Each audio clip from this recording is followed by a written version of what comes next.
The late sun fell hard and ugly over the iron horse bar. Most days, the air here hung heavy with rumbling bikes and loud talk, but today, everything changed. Hank, the club's president and the man everyone looked up to, was trading jokes with the crew near the gate when out of nowhere, a small girl came tearing across the lot. Her shoes were loose, her face streaked with tears, and her backpack flapped behind her like it weighed a ton. The crowd backed up as she ran straight at them, nearly losing her balance. She grabbed Hank's leg and gasped for breath, her voice raw and scared, "Don't let him find me." Heads turned, some of the toughest men and women around stopped cold. Hank dropped down to her level, heart thumping. The normal noise faded to nothing, replaced by this kid's fear. Every biker there felt it in their chest, they'd seen rough stuff before, but nothing like this. The club's treasurer reached for his phone, but nobody called for help. Not yet. Usually, strangers didn't run to these bikers for safety. Sometimes the town stared, sometimes folks whispered about outlaws and trouble. But right now, every eye was on the girl. She was shaking, her skin marked with old bruises, voice shaking harder each time she spoke. "He's coming. Please." Hank pressed his hand on hers, promising quietly, "You're safe. Would you step into danger for someone you just met? Drop your answer below, your story might help someone else." Chaos exploded nearby as some club members scanned the lot. Across the cracked pavement, a boot scraped rock, someone was lurking close by. The sun went lower, shadows grew long, and everyone braced themselves. A shadow edged closer, boots crunching gravel, someone wasn't alone. 2 days earlier, none of this trouble had started, and most bikers were busy fixing pipes, checking brakes, swapping stories about small-town life. But late in the afternoon, a gray truck rolled slow past the bar. No plates. Windows blocked with stickers and grime. The driver didn't look up, just stared through the windshield as if waiting for something. Hank caught sight, nodded to the road captain, but shrugged it off. Small towns get outsiders sometimes, just part of living near the state line. But the next night, that truck came back. This time, it parked half a block away. Nobody got out. The air felt off, and the bikers grew restless. Some whispered, thinking about trouble from old rival crews. The sergeant at arms checked his side pocket, eyes scanning every car and open trash bin. No one liked how things felt, too tense, too quiet. Skylar had never been seen before, but now her face flashed through Hank's mind. Back at the bar, talk got quieter. "You see that truck again?" Hank asked, voice low enough only the closest riders could hear. The club argued, a few wanted to call the sheriff, a couple said let's handle it our way. Suspicion got thicker as the truck kept coming back. The group split for a closer look, some on bikes, some walking alleys behind the strip mall. They found nothing but trash cans and stray dogs. But the feeling lingered, and every biker watched the road each night. Did anything ever make you so uneasy you had to act? Share your story, your warning could help the next person. The last time the truck rolled away, the sun had completely gone. Someone whispered, "This isn't normal." Hank flicked his cigarette, eyes not leaving the street. The truck rolled out of sight, but everyone felt the pressure building. The morning after Skylar ran to the club, she sat on a milk crate, eyes fixed on the floor. Hank handed her a cup of cocoa. The bikers gathered around, listening without speaking, letting her talk when she wanted. She told them about the man who always smiled in public, always said hello, but never felt safe. People trusted him, adults, parents, teachers. But behind closed doors, he changed, and Skylar confessed to things no kid should ever have to know. The room got quiet, fists clenching, jaws tightening. Hank's voice broke the silence, "Did anyone ever help before?" "No," she whispered. "Nobody believed me." It hit the crew hard. Some of them remembered rough homes or schools where weak kids never got help. The club rode out tough, but had scars most folks never saw. Now they had to decide. Help Skylar and risk bringing trouble on themselves, or walk away and hope someone else would step up. Hank looked at his vice president, then at the group. "We're not turning her out. We stand together," he said. A couple of old-timers shifted in their boots. The club's patches meant loyalty, to each other, to the street, to those who couldn't fight for themselves. But this was different. The man Skylar ran from wasn't just any bad apple, he had protection, had friends in high places. The sergeant-at-arms checked the door locks as their treasurer called everyone together. "We do this," Hank said finally, "we do it right. Have you ever fought for someone when everyone else walked away? Type your story below. Courage is contagious." Just as things seemed to settle, Hank's phone trembled in his hand. An unknown number flashed, the caller's voice was barely familiar. Hank stepped outside, wind whipping. "Are you watching us?" The caller answered, "You better be. For her sake." Hank returned inside, eyes darting, knowing danger just got a lot closer. All morning long, the club debated what to do next. Some wanted the girl sent to the sheriff, some wanted her hidden at the clubhouse, others wanted to confront the problem head-on. Hank called a council meeting, voices raised and faces tense. The vice president argued, "We take care of our own. We shelter her until it's safe." The road captain suggested riders patrol the town all night. The treasurer wanted law enforcement involved but didn't trust the response. Skylar listened, chewing on the edge of her hoodie. Every adult in the room made promises, but only Hank's words seemed to stick. "We have to look out for her. No questions." The bikers divided up assignments: watch the roads, keep the club locked tight, make sure nobody slipped away without others knowing. Time pressed in on everyone. The countdown to real trouble got louder. Rival crews from out of town might get word, and the man chasing Skylar could have backup. Hank's gut twisted every time his phone buzzed. The club set up shifts at the gate and double-checked all bikes. If something happened, they'd be ready to ride hard. Tension grew as one patch member quietly stepped outside. Have you ever made a promise you knew was dangerous to keep? Tell your story below. Your courage could make someone braver. The sun was barely up when Hank noticed a bike was missing from the row outside. He walked the lot, eyes sharp for trouble. One member acting alone, nobody could know if it was to help or to hurt. The stakes had officially changed. By noon, the club went into full investigation mode. They started asking around town, looking for anyone who might know about Skylar or her family. The answers weren't easy. People were scared, folks whispered but wouldn't admit anything out loud. At the edge of the block, 2 police cars rolled by, sirens silent but lights flashing. The town looked peaceful, but inside, it was far from calm. The bikers split up, one group checked the school, another went door to door near the old truck yard. The sergeant-at-arms kept a close watch on strangers near the bar, and the treasurer phoned an old friend in the local press. Every interview brought new secrets, but rarely any real help. Sometimes they ran into brick walls. Or folks who wanted to blame the child instead of help her. A wild scare sent the group running when a black SUV pulled up suddenly across the street. The driver threw glances but left without saying a word. Hank and his crew regrouped, frustration mounting. A confession from one member changed things. Years ago, he'd seen shadows in the same neighborhood. He'd let fear keep him quiet. Hank didn't judge, he just put a hand on the man's shoulder and said, "We fix it now." Have your fears ever stopped you from helping? Comment below. Sometimes sharing helps someone else fight their battles. Just when they thought things were settling, rain came down hard. Everyone scrambled indoors, watching as an unmarked car parked along the road. The driver lingered, face impossible to make out. Hank turned his collar up, mind running through ugly possibilities. The intent of the visitor was unknown, and the next decision could mean everything.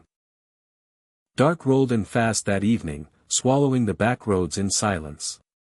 Lights glowed weak from the bar windows, spreading thin over cobblestone and cracked pavement. The club huddled inside, making plans in tight circles, voices hushed. Hank checked his watch, every minute counted. The group broke up, taking different routes through the neighborhood, searching for signs about Skylar's home or her pursuer. A single street lamp popped on and off down the block, and the wind carried ghosted voices. Every car door that slammed spiked nerves. The vice president moved through side alleys, checking dumpsters and broken fencing for clues. Along the town's main drag, 2 junior members watched an unfamiliar sedan drive by too slow, no faces inside, just movement. Inside the club, Skylar paced, chewing her sleeve. She stared out the window, afraid to ask for her mom, afraid to ask for anything. A clatter by the back door jerked everyone to attention. Quiet. Hank snapped. The treasurer heard a train whistle in the far distance, every tiny sound felt like a threat. It didn't help that someone whispered about hearing threats outside the night before, or that a second truck was spotted a mile from the bar, just sitting on a roadside shoulder, lights off. What would you do when it feels like danger is everywhere?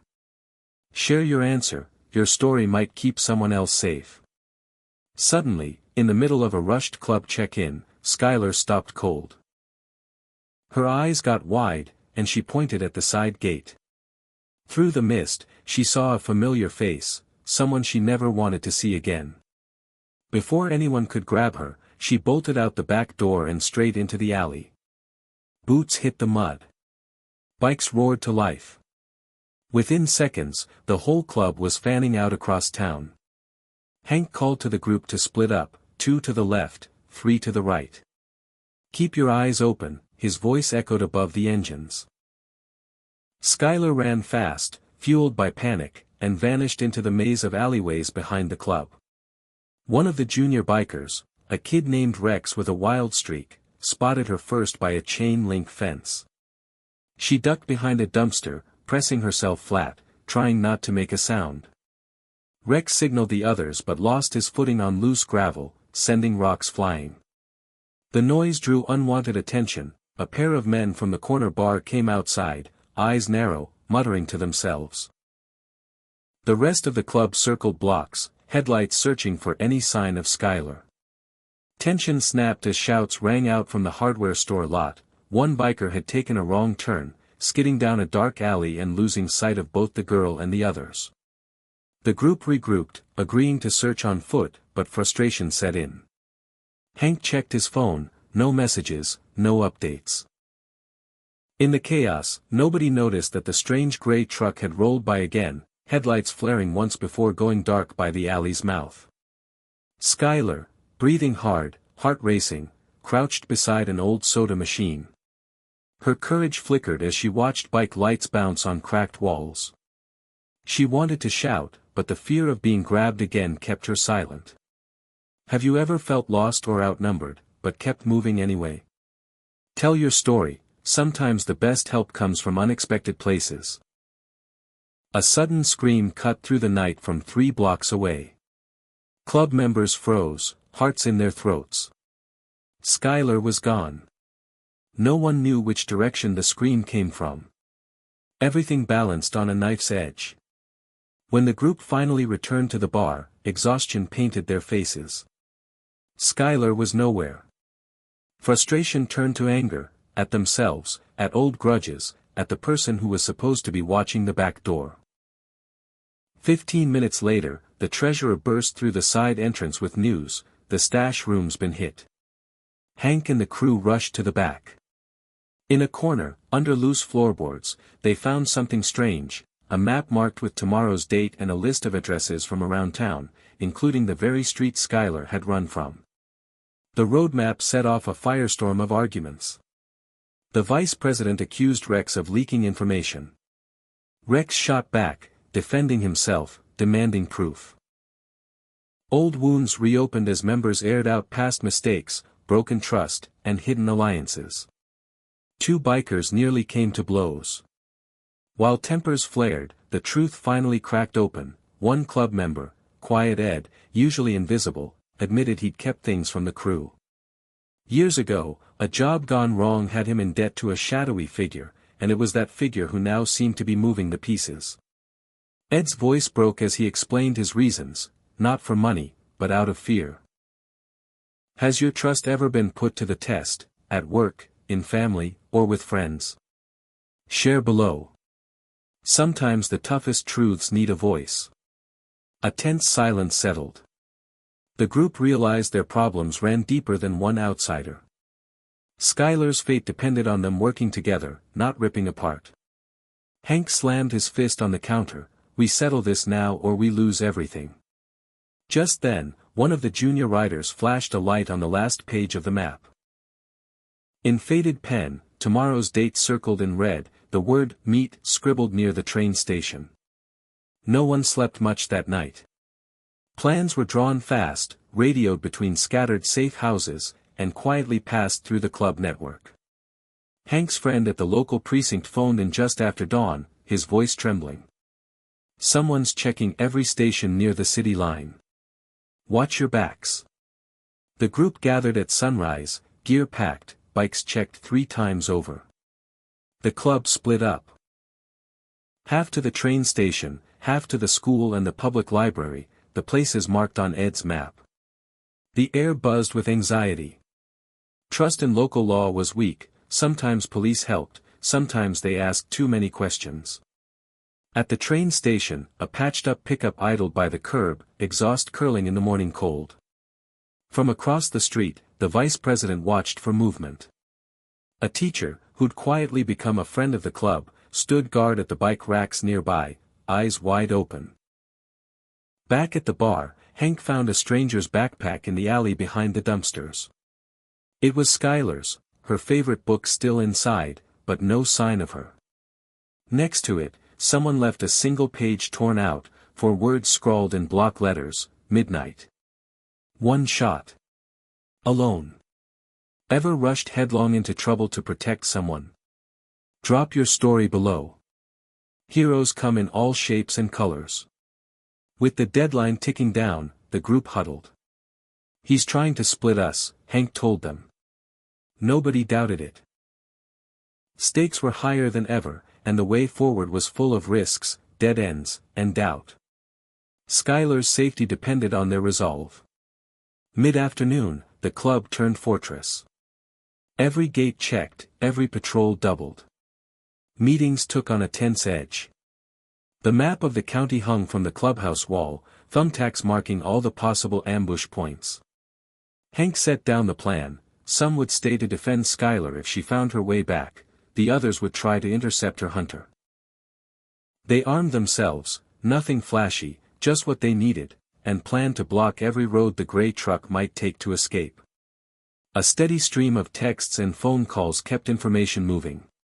Community members who weren't usually friendly now wanted to help, watching corners, calling in tips.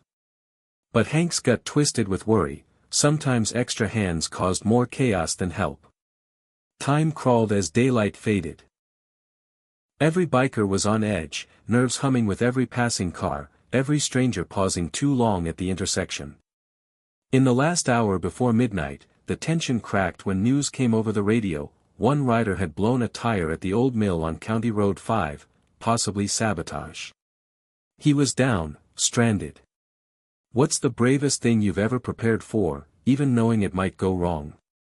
Share below, it just might push someone else to stand up. As the clock hit midnight, the squad at the gate jumped, a car sped past, gravel flying. Someone inside shouted, and another rider hit the dirt. The standoff was officially on. It started quiet, a low voice through a busted walkie. Someone was waiting at the county line, further up Route 8, a half-lit stretch where the road faded out near the train yard. The club hit their marks, spreading out but keeping headlights off. Hank and the vice president moved in first, the rest holding back in case of a trap. Then everything happened at once. From the far side, a lone bike jumped to life and roared right into view, Rex, riding hard, chased by the gray truck. Club members took position, hoping to block the truck's exit, but halfway through, quiet Ed cut his own path. Instead of stopping, he pulled up behind the truck, waving his arms.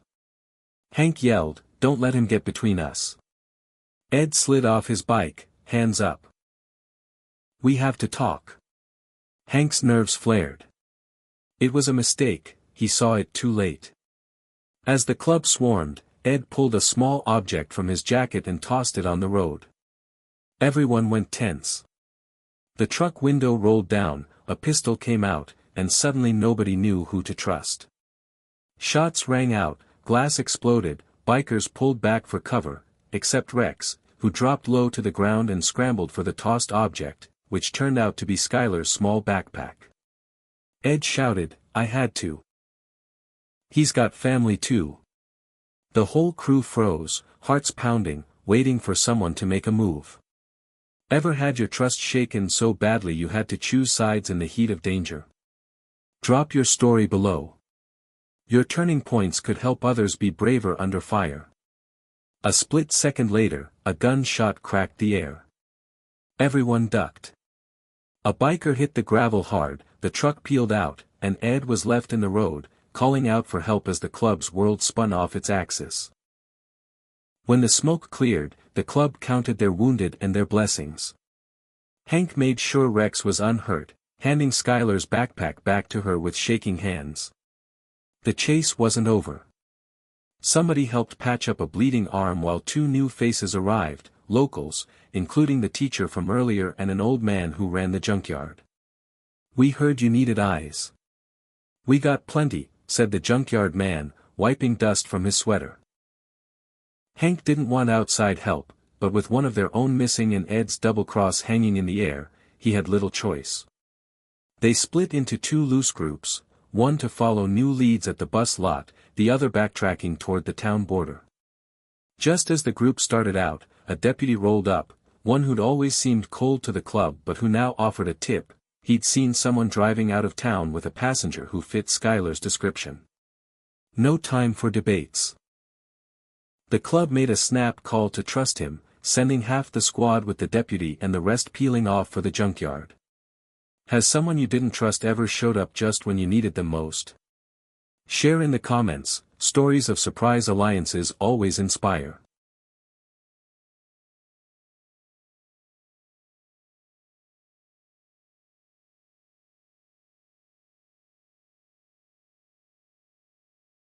As the group packed up the night's mess, Hank opened the front door to find an envelope wedged between the slats. On it was one word, "Watch." The scars from this fight were deep, but something told him new trouble might not be far off.